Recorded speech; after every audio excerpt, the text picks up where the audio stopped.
Hello everyone, and welcome to Tatlong Awitin ni Kiko, an info showcase of three of the Kundiman creations of the considered father of the Kundiman, Francisco Santiago. My name is Andrew Fernando. To our wonderful audience from here and around the world, thank you for tuning in to watch this presentation. Many of you may be wondering what a Kundiman might be. Kundiman are Filipino art songs that emerged at the end of the 19th century to the beginning of the 20th century and are mostly written in Tagalog, a prominent language and dialect in the Philippines. They were once a way of serenading the country and traditionally used romantic themes and poetry for lyrics. Influenced by Western music mainly from Spain, Kundiman is usually in two parts. The first part is written in a minor key and the second part in a major key. They often sing about the laments of a broken heart, unrequited love, and desperation. We are proud of our Kundimans, and they do possess some of the most beautiful melodies you will ever hear.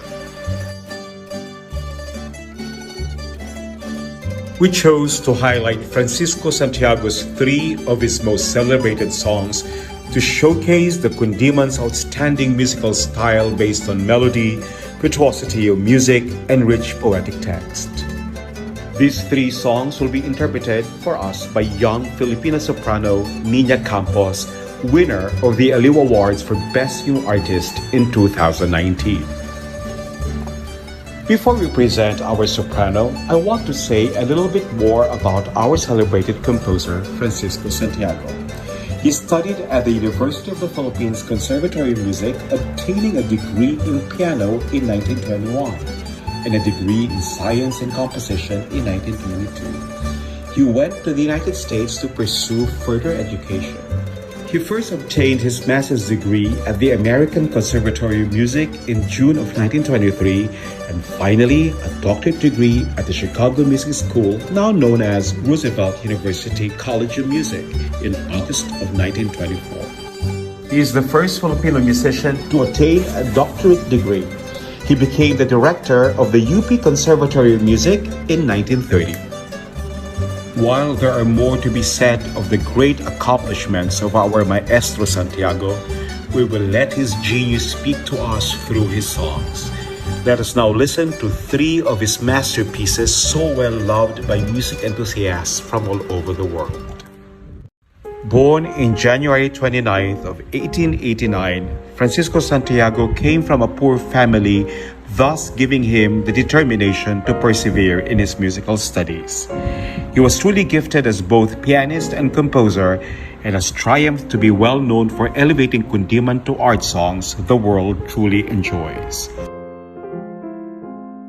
Our first featured selection is Pakiusap. This Kundiman is set in a poem by Jesus Balmori about a deeply in love serenader singing to his beloved about his devotion to her until his death. A heroic display of love that also can be interpreted as a song to show his unwavering patriotism to his country.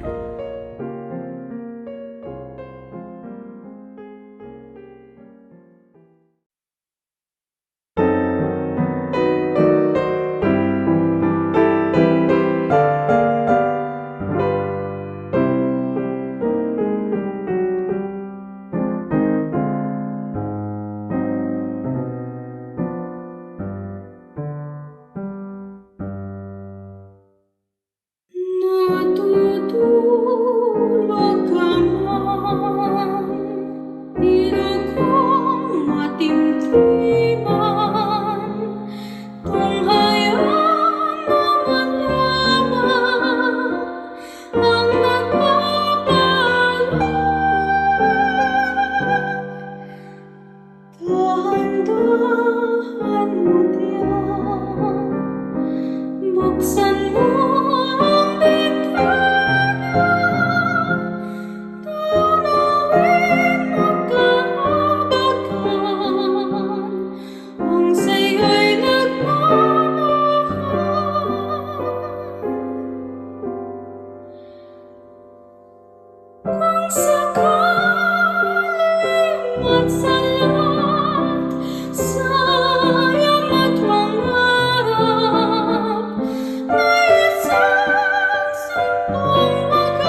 The Philippines was a colony of Spain. Their first arrival to the islands was noted in 1521. In 1571, arrived with his fellow Spaniards was Miguel Lopez de Legazpi. All throughout the 300 years of Spanish colonization in the Philippines, the Filipinos embraced the rich and colorful culture of Spain. Evident in the ways and names of the Filipino people, the taste in clothing, and in the flavorful dishes are reflective of the Spanish invasion in the country. The most powerful influence made by our colonizers is undoubtedly the Catholic religion. It is to date the biggest group of the organized religions in the Christian faith in the Philippines. There is a remarkable devotion of the believers to the teachings of the faith and the embracing of reverence to Mother Mary. There might have been at the time many Ave Marias written by prominent composers, and the most notable are the ones composed by Franz Schubert and Johann Sebastian Bach's prelude that was made to an Ave Maria by Charles Gounod. In a much inspired, opportune time, Francisco Santiago wrote his version of Ave Maria as a dedicated piece to his bride Concepcion Ocampo in 1919. His Ave Maria is all the things we want in music to the sacred text. However, what is noticeable is that it possesses a heartfelt romanticism in its melody and lines as it was laid to music for the love of his life.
Philippines, the pearl of the Orient Seas, home to many world-renowned artists and a country abundant in culture and talent resources, has a rich musical heritage. Artists and art creators emerged from this country of 7,640 islands and have made a reputable name for themselves on the international stage. That is why when this talented composer who was born in Santa Maria, Bulacan to musical parents came to the Philippine music scene, his works were right away admired by patrons of the art. His first composition was Purita, music dedicated to Pura Villanueva, the first carnival queen.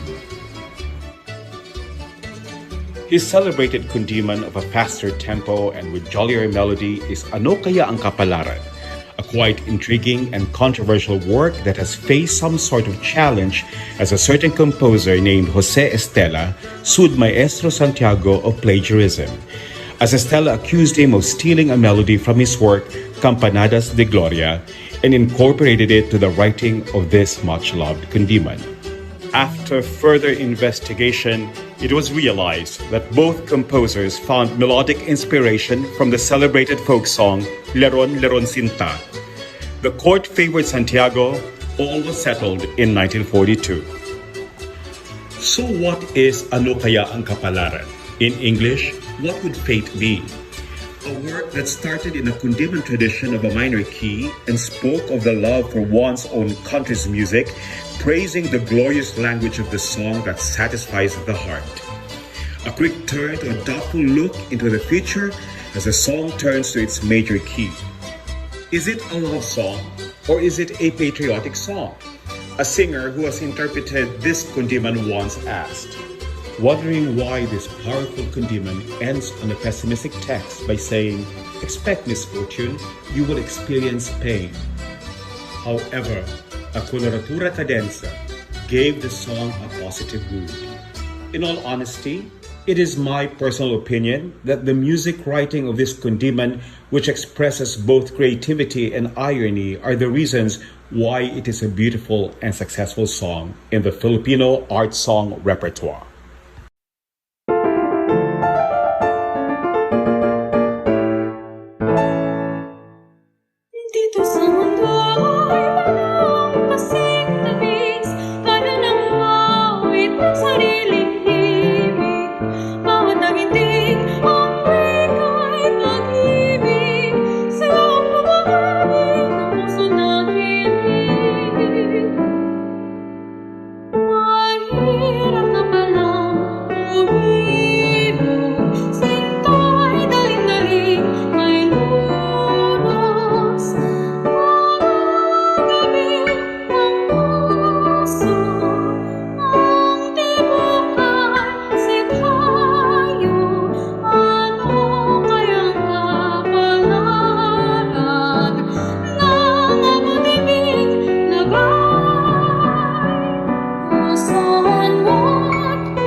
The kundiman continues to have a strong influence in today's Filipino love songs, may it be for romance or the love for country, and even for the love of the divine, We hear the touches of Kundiman in music and in text. Our land is in musical abundance, and we are blessed. We would like to thank our wonderful collaborating artist for this presentation, pianist Albert Napoleon Roldan, for his generosity of his talent that made this project possible at this time of pandemic in our country. Friends, Nina, myself, and the whole team who have put this info showcase together are very happy that you were able to join us. Your presence is much appreciated. Please continue to support the arts in any way you can. Salamat at mabuhay!